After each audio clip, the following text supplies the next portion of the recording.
Kembali lagi di podcast Himpunan Mahasiswa Prodi Pendidikan Geologi atau Himadikti. Pada kesempatan kali ini, saya Iswata Kristi Insani sebagai pembawa acara akan membawakan podcast dengan tema perempuan juga bisa memimpin.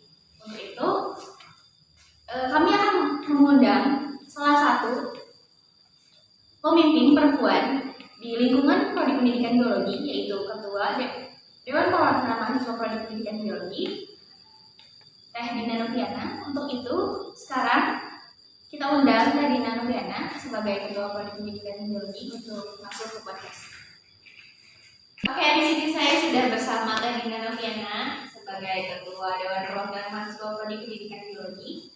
Teh Dina, apa kabar? Alhamdulillah baik. Sibuk apa akhir-akhir ini? Untuk sekarang karena berhubung sudah tingkat akhir ya, jadi sibuknya memikirkan jurus skripsi, kemarin baru pengajuan, terus sekarang sedang mencari referensi. Gimana perasaan pertama kali Teh Dina diundang ke podcast? Perasaan pertama kali biasa aja sih pertama kali. Karena udah pernah ya pas waktu itu. Udah podcast juga, tapi nanti kelupaan gitu karena emang kesibukan mungkin ya, jadi kelupaan maksudnya. Kan pas waktu itu datang ke podcast itu sebagai BPH dari himpunannya. Sekarang sudah menjadi ketua DPM. Gimana sih rasanya sekarang Teteh udah menjadi ketua di DPM Prodi Pendidikan Geologi?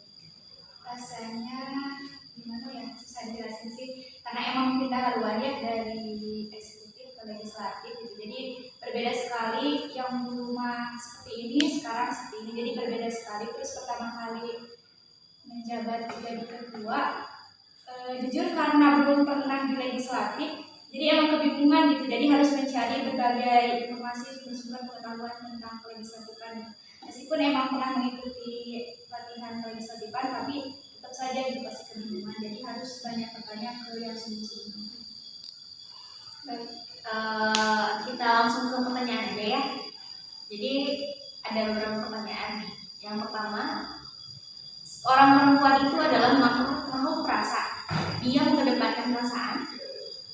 Nah, bukankah hal itu merupakan hal yang bisa mengganggu ketika dia menjadi pemimpin? Enggak sih, justru ketika perempuan menjadi pemimpin dan perempuan kondisinya perasa, itu malah menjadi kelebihan bagi perempuan itu sendiri. Karena kalau misalnya laki-laki kan ketika memimpin ya udah tidak memikirkan perasaan gimana timnya gitu, gimana bawahnya. Tapi kalau perempuan kan memikirkan, jadi dipikirkannya tidak hanya perasaannya, tapi kedepannya itu akan seperti apa pada bawahan kita atau pada kitanya dan pada hal lainnya. Jadi sebagai perasa itu tidak menjadi kelemahan sih, justru menjadi kelebihan seorang pemimpin perempuan. Kalau pertanyaan yang kedua ini ada, memang pada zaman sekarang semakin banyak ya emansipasi wanita. Apakah di kemudian hari laki-laki bisa dikatakan tidak ada harganya? Enggak sih, itu udah menghilangkan mana harga-harga dari laki-laki gitu. Tetap laki-laki memang yang sebaik-baiknya pemimpin gitu. Perempuan hanya emansipasi saja, dan dalam artian ketika seorang perempuan menjadi pemimpin pun bukan berarti dia menggantikan laki-laki, bukan berarti menganggap laki-laki tidak ada, tidak seperti itu. Tetap saja ketika perempuan menjadi pemimpin, dia pasti mencari hal lain dari seorang laki-laki gitu. Jadi tidak sebenarnya dia seorang pemimpin perempuan dan harus selalu kata dia gitu, dan pasti mencari bagaimana sih dari sudut pandang laki-lakinya. Karena pada dasarnya meskipun ya perempuan sekarang ada emansipasi wanita, tapi pada dasarnya memang perempuan juga kalau misalnya dalam agama kita juga ya perempuan harus taat kepada laki-laki juga. Jadi kita juga harus bisa memposisikan di mana kita bisa memimpin, di mana juga kita bisa taat kepada seorang laki-laki. Jadi laki-laki juga masih tetap di posisinya bisa lebih memimpin dari seorang perempuan. Untuk pertanyaan ketiga, mengapa wanita dianggap kurang tegas dan kurang mampu dalam memimpin? Sebenarnya bukan kurang tegas ya, justru perempuan itu yang paling tegas memutuskan suatu keputusan. Kalau misalnya menurut saya, ketika seorang pemimpin perempuan itu dia akan lebih berani mengungkapkan keputusan dibanding laki-laki. Kalau laki-laki itu lebih banyak berkali-kalinya ya kayak pelimpan ini udah ada keputusan ini tapi masih mencari keputusan yang lain, masih mencari solusi yang lain. Kalau perempuan berbeda, perempuan itu lebih tegas, lebih mudah menentukan keputusan supaya kedepannya itu lebih cepat gitu. Kalau perempuan bicaranya instan, kayak ya udah sekarang keputusan harus dikeluarkan supaya bisa tetap berjalan gitu. Tapi kalau laki berbeda gitu, justru perempuan lebih tegas kalau misalnya gitu. Tapi kenapa mungkin stigma perempuan kurang tegas itu muncul? Karena kebanyakan di lingkungan sekarang itu menganggap perempuan itu lemah. Padahal perempuan tidak lemah sama sekali, justru perempuan itu lebih kuat daripada laki-laki. Kalau misalnya laki-laki ketika emosi pun dia pasti akan susah gitu berdamai. Sementara kalau misalnya perempuan masih bisa memposisikan dia sebagai pemimpin dalam kondisi apapun gitu. Kalau laki-laki saya rasa masih kurang gitu. Tapi itu pandangan dari saya ya. Bukan berarti saya ketika sekarang menjadi pemimpin gitu. Tapi dari usia saya berpikir seperti itu gitu. Perempuan ya emang gak kalah dari laki-laki. Karena kan pada ya seperti yang kita pernah lihat juga ya, kadang laki-laki itu dalam memutuskan suatu keputusan itu kadang lebih ke diam, nggak terlalu banyak bicara, menjauhi. Jadi malah kebanyakan yang lari dari masalah. Beda sama perempuan yang memang pada dasarnya kan pengen sesuatu kan diungkapkan, diobrolkan gitu kan, nggak terlalu bertele-tele gitu dalam suatu memecahkan masalah. Perempuan itu nggak bisa menunda suatu permasalahan. Oke teh, ada pertanyaan keempat nih. Gaya kepemimpinan seperti apa yang pantas digunakan oleh seorang pemimpin perempuan dalam sebuah organisasi? Kalau gaya kepemimpinan menurut saya lebih ke, kalau saya sendiri kan emang nggak mempelajari gimana sih gaya kepemimpinan yang harus dilakukan gitu. Lebih ke sejalannya aja gitu, karena yang saya lihat pun dari setiap pemimpin perempuan itu lebih ke gimana sejalannya, tapi perempuan itu pasti ketika memimpin sudah melakukan konsep-konsep gitu. Jadi kayak punya plan banyak gitu kalau misalnya perempuan itu saya. Jadi kayak kepemimpinannya yang mungkin lebih ke pendekatan ke bawahan atau ke anggotanya itu lebih tinggi gitu dibanding dengan laki-laki gitu. Jadi perempuan lebih ke sejalannya aja kalau misalnya menurut saya. Dan juga yang saya rasakan selama jadi ketua ya, saya enggak menerapkan gimana sih kayak yang harus saya terapkan, tapi lebih ke gimana caranya supaya ketika saya memimpin saya itu bisa tetap menghargai anggota saya dan juga mereka bisa menghargai saya dan kita bisa saling bekerja sama gitu untuk ke depan. Nah, karena tadi kan udah ada beberapa pertanyaan ya, sebelum pertanyaan selanjutnya. Kemarin juga saya pernah menanyakan hal ini ke BPH Himpunan. Nah, kan akhir-akhir ini kita juga lagi sibuk skripsi ya.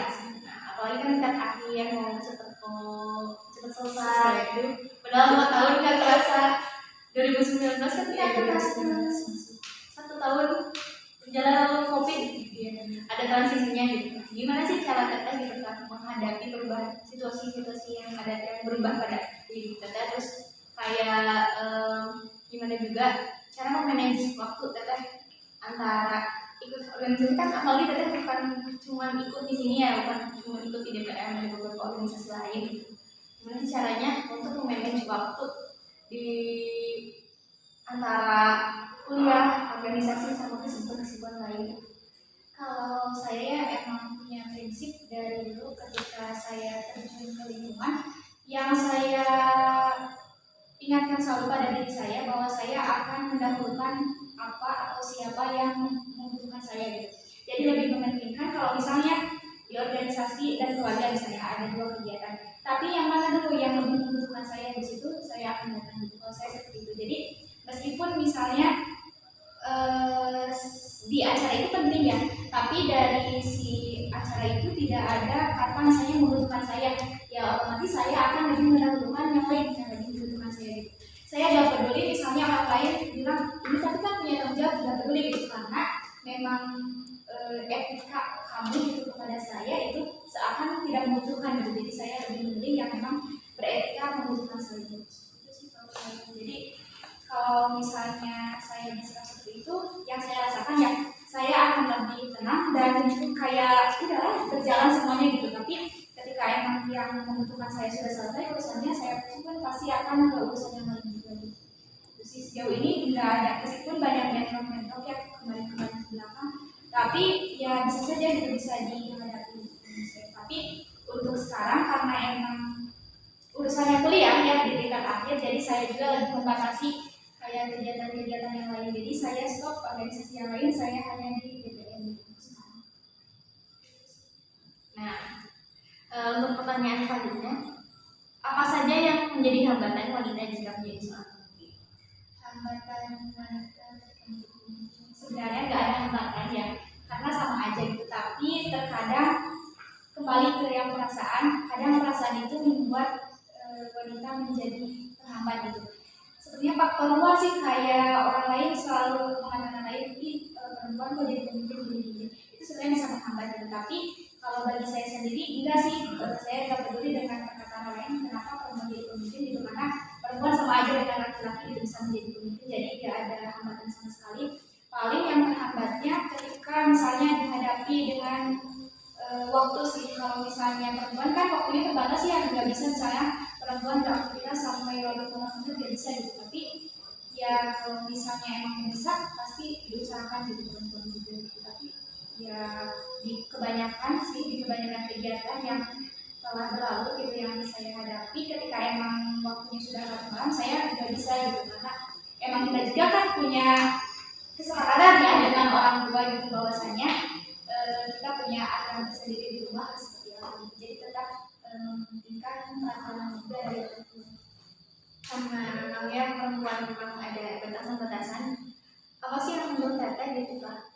Perempuan itu diberikan kepercayaan menjadi seorang pemimpin. Apa ya yang membuat perempuan percaya menjadi pemimpin?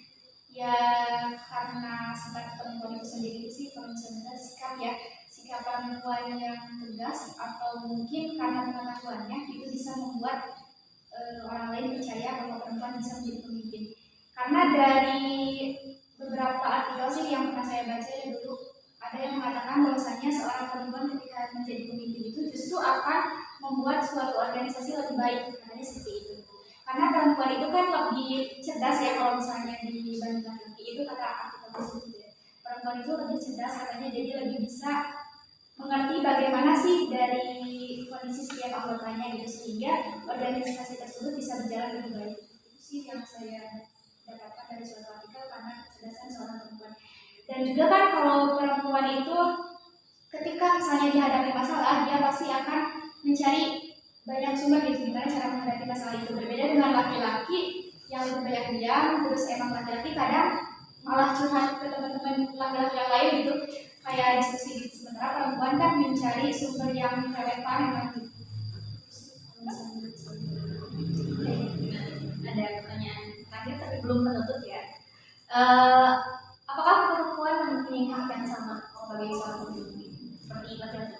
Haknya sama, ketika perempuan ataupun laki-laki menjadi pemimpin itu memiliki hak sama gitu.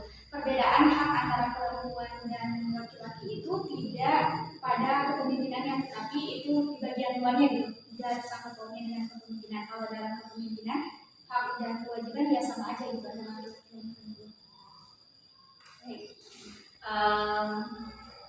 Karena sudah terlalu panjang membahas tentang hal-hal yang serius, kita sedikit ulik kepada pribadi Herina. Sebagai seorang pemimpin perempuan juga ya, mungkin kan kita juga adalah impian-impian kehidupannya untuk ingin seperti apa sih diri kita, ingin seperti apa sih lingkungan di DPR itu, apalagi kan DPR itu sebagai legislatifnya ya gitu. Pengennya itu di prodi pendidikan biologi itu seperti apa juga gitu menurut Herina? Kalau harapan saya ya dari awal, memang sebelum saya masuk ke DPR pun saya pernah, karena saya merasakan gimana gejolak antara eksekutif legislatif itu, saya pernah merasakan.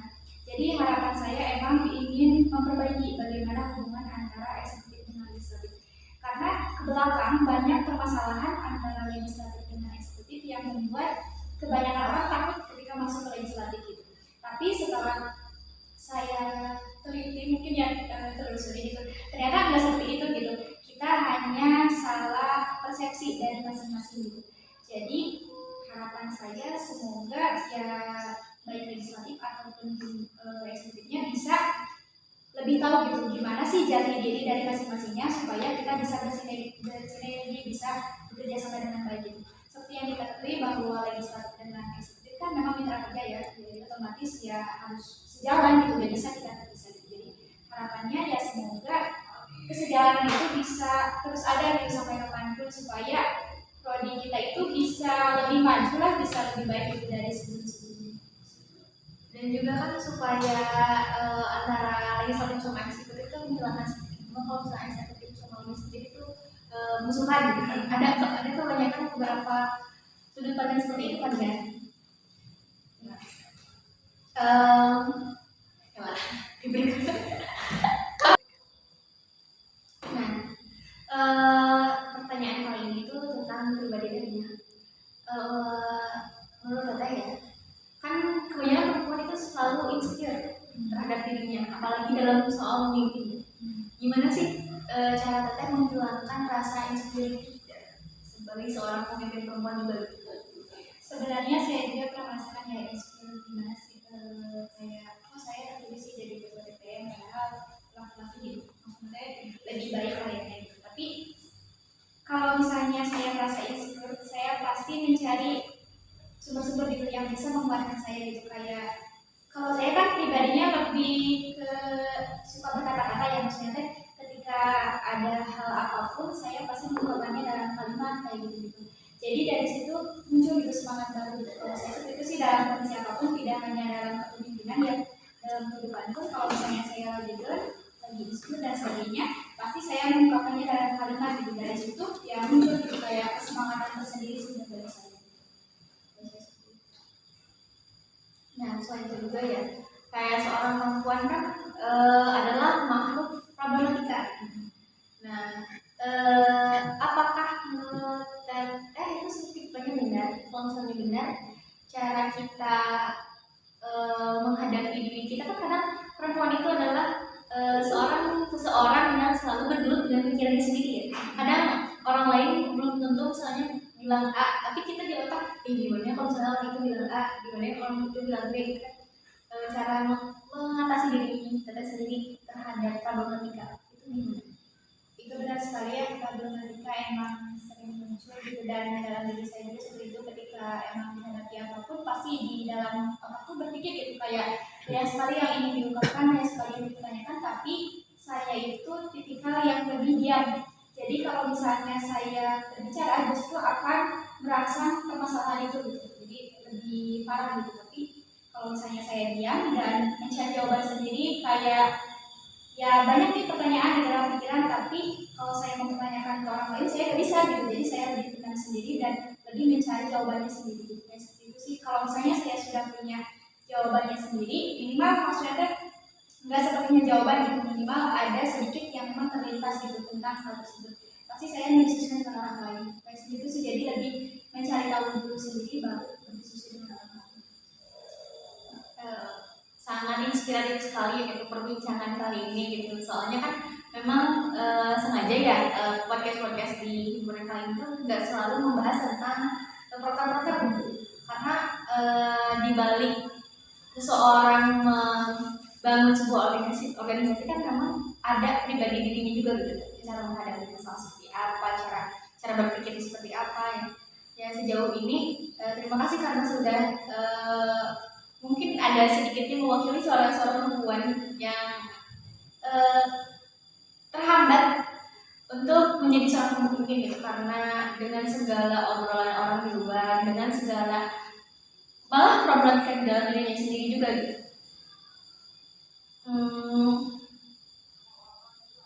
Ada nggak sih apa namanya teh, karena ini pertanyaannya juga udah habis ya. Sebenarnya banyak yang pertanyaan mungkin, tapi nanti saja bisa diobrolkan di luar juga ya. Ada nggak gitu harapan Teteh gitu tentang podcastnya mau dibawa seperti apa gitu, terus bintang tamunya itu mungkin mau atau narasumber di podcast itu pengen siapa gitu, supaya kita juga ada semangat lebih gitu dalam bikin podcast. Harapannya sih untuk kedepannya podcast itu bisa lebih luas ya, dalam artian narasumbernya juga bisa dari luar gitu. Harapan saya yang memang menginspirasi mahasiswa gitu. Jadi tidak hanya berkecimpung tentang organisasinya, tapi tentang khusus gimana sih cara menjadi mahasiswa yang ideal misalnya seperti itu. Jadi kayak mencari narasumber dari luar gitu, supaya biologi memang punya gertakan gitu ke hatinya gitu. Karena kan yang kita rasakan bersama ya untuk sekarang mahasiswa biologi itu semakin pasif ya kalau misalnya saya katakan gitu. Karena mereka kalau misalnya nggak ada kegiatan dari kita yang wajib atau seperti apa, mereka pasti ya meremehkannya gitu dan artian dan mengikuti gitu. Tapi gimana sih caranya supaya podcast ini bisa membuat mereka terinspirasi untuk aktif bagaimana memajukan prodi pendidikan biologi ini gitu. Jadi bagaimana mereka menjadi mahasiswa yang lebih aktif, lebih luar biasa lah, maksudnya bisa dipandang baik juga oleh para dosen. Lebih ke gimana cara meningkatkan inspirasi kepada mahasiswa-mahasiswa pendidikan. Sebelum itu tuh ya ada pertanyaan satu lagi. Kan DPR itu adalah sebagai penyampai aspirasi dari mahasiswa. Jembatan antara mahasiswa dengan prodi, antara mahasiswa dengan ormawa gitu. Gimana sih gitu caranya menghilangkan stigma bahwa kan dengan proker-proker yang ada ini, kadang kan mahasiswa umum itu menganggap bahwa proker itu adalah sebuah pemerasan kepada mahasiswa umum. Cara menghilangkan stigma itu tuh kayak gimana? Lebih ke gimana cara kerja kita sih dari ormawa itu sendiri ya. Gimana caranya kita membawakan suatu kegiatan atau sebagainya dan gimana feedback ke mahasiswa umumnya itu sendiri. Karena yang saya hadapi ya di lingkungan sekarang gitu, emang beberapa dari mahasiswa itu belum mengerti gimana sih cara suatu ormawa itu membawakan kegiatan dan sebagainya gitu. Tapi ada beberapa khususnya mungkin yang sudah tingkat akhir atau misalnya tingkat 3 gitu, pasti berpikirannya udah beda gitu, kayak udah mengerti banget ke kita gitu, kayak ya emang itu harus benar dan emang benar harus seperti itu gitu. Dan justru kalau teman-teman saya ya ada juga beberapa yang sering kepo gitu gimana himpunan itu, terus orang-orang himpunan itu siapa aja gitu. Jadi ya sok kalian sebagai di himpunan terutama lebih dieksiskan gitu sih, dimana kalian bekerja tunjukkan pada mahasiswa umum supaya tidak hanya tingkat akhir yang mengerti ke kalian, tapi yang lainnya juga bisa mengerti ke kalian. Baik, terima kasih, obrolannya sudah sangat panjang dan sangat menginspirasi gitu bagi saya pribadi. Mungkin di luar juga insya Allah akan menginspirasi banyak orang juga. Dan di podcast saya ini kalau misalnya memang ada kesalahan-kesalahan kata, karena kita juga pada dasarnya masih belajar gitu. Masih ya yang apa yang tadinya obrolkan ataupun yang saya obrolkan itu sesuai dengan apa pemikiran kita ya, bukan memang kita mengklaim semua itu benar gitu. Mungkin cukup segitu aja di podcast kali ini. Kalau misalnya ada pertanyaan-pertanyaan lain bisa ditulis di kolom komentar ataupun nanti bisa hubungi di Instagram @imadikri_meninggal. Untuk itu kita tutup aja.